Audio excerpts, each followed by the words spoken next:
Well, one last thing before we move completely on from ratings. Did you get that email I sent you? Yes, I finally did. About 30 seconds ago, it dinged in my ear. And I am now, oh my God. Is that TV ratings or is that the stock market in October of 1929? Well, those are the collision ratings specifically against WWE pay-per-view events. But it's a remarkable chart for how it slides down.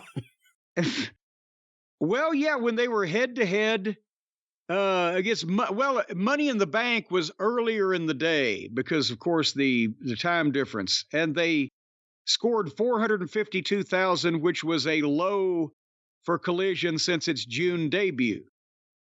And it started at 816. That was because of Punk. And then it climbed back up to 739 and then went head-to-head with SummerSlam and was back to 417,000.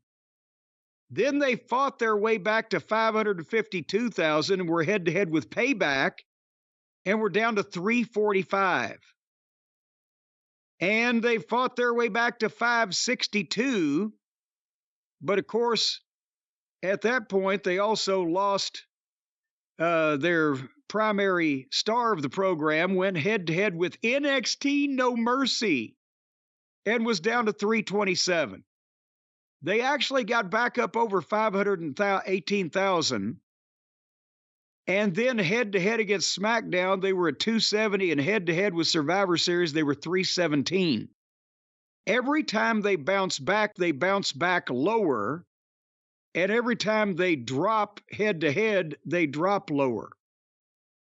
Can it be possible that they will be in below 200,000 against the Royal Rumble if the program lasts that long? They won't be on the station once they get to that point. They may not. We'll see what happens with the TV rights deal coming up. But the information you just mentioned there was from a chart that WrestleNomics did. And like I said, it's telling where you see where it started. Obviously, you're going to lose when you're head-to-head against WWE. But like you said, they're not bouncing back.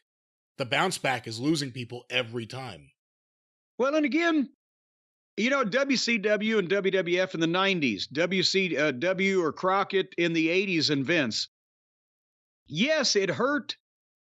It hurt both companies when you were head-to-head, but that was the idea. But there was a big enough audience that you could still do respectable numbers on both sides.